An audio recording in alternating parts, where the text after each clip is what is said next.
volverán arrastrándose. Una llamada desde Berlín bastó para romper el hielo que Europa juraba mantener con Rusia. Vladimir Putin, el hombre que los líderes europeos intentaron marginar, vuelve al centro de las conversaciones. Las tensiones internas y las crisis económicas empujan a sus antiguos críticos hacia su puerta. George encendió una chispa, pero el fuego apenas comienza a extenderse. ¿Será este el inicio de una avalancha diplomática hacia Moscú? ¿Qué secretos esconde esta nueva dinámica que incomoda a París y Bruselas? Los detalles a continuación. ¿Quieres saber cómo se puede fundar la patria grande? Mira el final del video. Europa se rinde al teléfono de Putin. La llamada entre el presidente ruso Vladimir Putin y el canciller alemán Olaf Scholz encendió una chispa que para algunos especialistas no tardará en convertirse en un incendio diplomático. Gracias a esta larga conversación telefónica, Putin deja de ser víctima de la plaga de la diplomacia europea y vuelve a asumir el papel de líder con el que se puede hablar literalmente, escribió el columnista italiano Federico Rampini. Las palabras del periodista no podrían ser más certeras. La puerta que George abrió con su llamada al Kremlin será cruzada por otros líderes europeos, cada uno llevando consigo la carga de sus propios fracasos y crisis internas.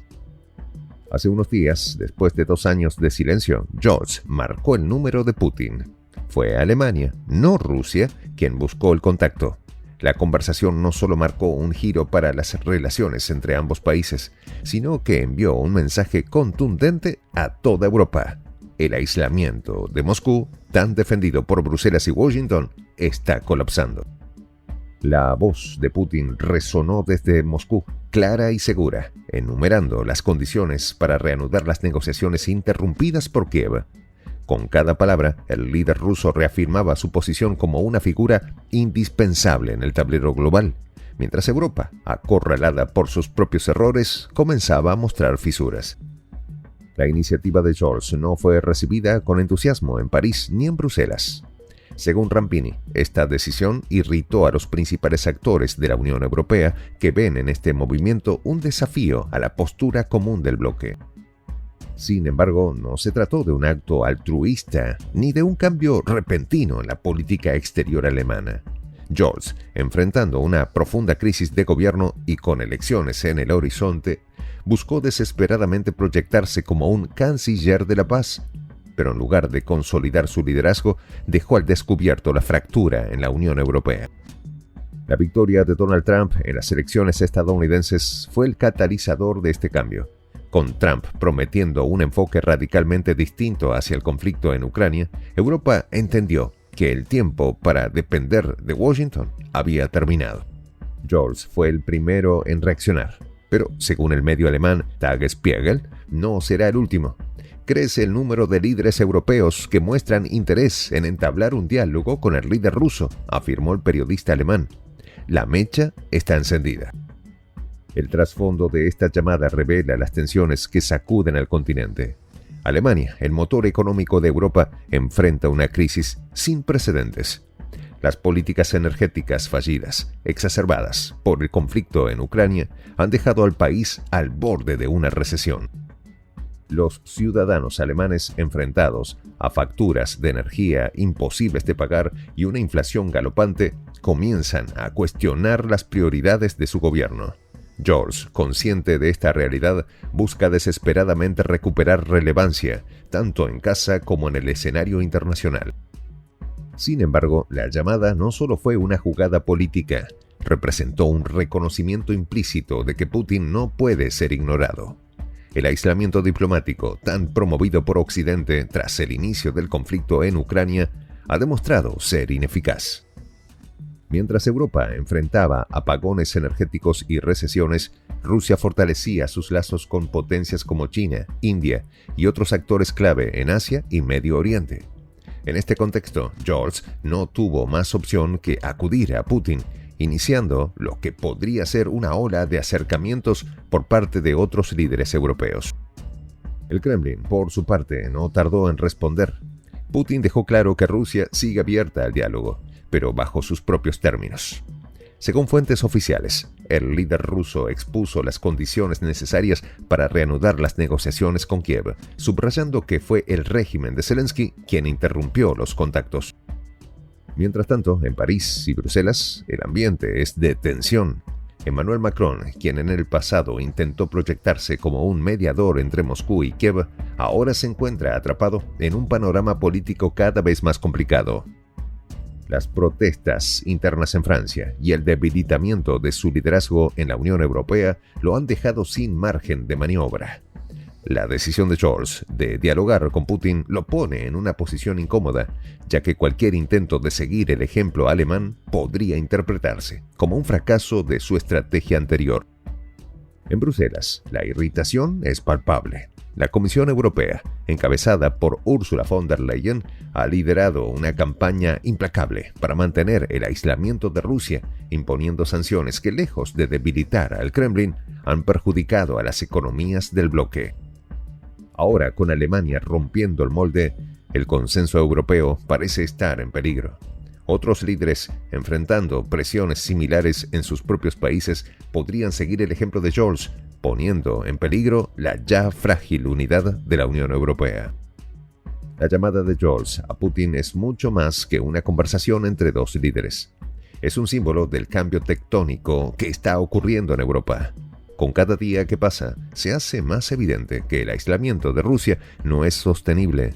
Scholz, al tomar la iniciativa, ha marcado un precedente que otros líderes no podrán ignorar. En los próximos días, semanas o meses, las líneas telefónicas del Kremlin podrían estar más ocupadas que nunca con líderes europeos buscando en Putin no solo una solución al conflicto, sino también una salida a sus propias crisis internas. Para el Kremlin, este escenario es una victoria en sí misma. Mientras Europa se tambalea, Rusia se consolida como un actor indispensable en la política global. La narrativa de Putin, que combina fuerza y disposición al diálogo, resuena con más fuerza a medida que sus adversarios se ven obligados a reconocer su importancia. Scholz pudo haber iniciado el contacto, pero lo que viene después promete marcar un antes y un después en la política europea. Cada movimiento del canciller alemán no solo refleja un cambio de postura, sino que también abre la puerta para que otros líderes sigan el mismo camino. El simbolismo de esta llamada va más allá de una simple conversación diplomática. Es un reconocimiento implícito de que la estrategia de aislamiento contra Moscú está colapsando y que la figura de Putin se erige nuevamente en el tablero global. Los líderes europeos, uno a uno, comenzarán a buscar al hombre al que alguna vez intentaron marginar. Desde París hasta Bruselas, las tensiones internas y las crisis económicas empujarán a más mandatarios a tomar la misma decisión que Scholz. ¿Será esta la señal definitiva de que el equilibrio de poder ha cambiado? En esta comunidad nos juntamos para, por ejemplo, conversar, interactuar, tener puntos de idea distintos, pero por ejemplo también tenemos un club de lectura donde leemos fragmentos de libros que consideramos que son importantes para crecer intelectualmente. También, por ejemplo, hacemos algo como lo que hace nuestro amigo el jefazo ahí en Bolivia. Les cuento la experiencia que me parece fascinante. Él tiene un restaurante ahí en Bolivia y en ese restaurante, ahí viene lo que tiene, un televisor. Y ustedes dirán, pero qué impresionante, ¿en qué contribuye que un restaurante tenga un televisor ahí en Bolivia? Una cosa muy importante, porque él, cada vez que abre su negocio, prende su televisor y pone los videos de prensa alternativa. Con eso, todos los días, poco a poco, con pasos muy concretos, él hace que toda la gente que vaya a su restaurante vaya insumiendo el concepto de la patria grande. Y así, pasito a pasito, estamos construyendo la patria grande.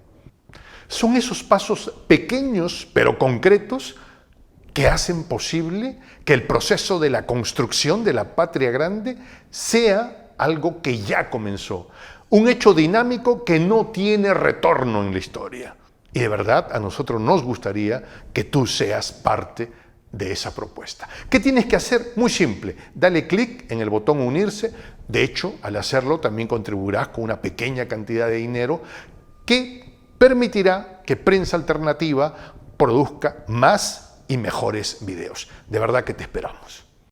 La patria grande se va a construir cuando tú y yo y toda la gente de buena voluntad de América Latina y el Caribe comencemos a ser comunidad. ¿Cómo lo logramos? Interconectándonos todas las personas de buena voluntad que vivimos en América Latina y el Caribe. Y tienes una oportunidad de hacerlo, uniéndote a nuestra comunidad. Puedes hacerlo haciendo clic en el botón unirse que está en la parte de abajo. Soy el J, Juan José del Castillo, director del canal Prensa Alternativa. Si quieres ser parte de la comunidad de la Patria Grande, suscríbete a nuestro canal. Si es que quieres que te lleguen las notificaciones cada vez que subimos un video, activa la campanita. Si quieres apoyar a nuestro canal económicamente, puedes hacerlo a través de PayPal. El enlace está en la descripción del video. A nombre del equipo de Prensa Alternativa, me despido con esta expresión en el quechua milenario, Tupananchis Kama, cuya traducción es hasta volvernos a encontrar.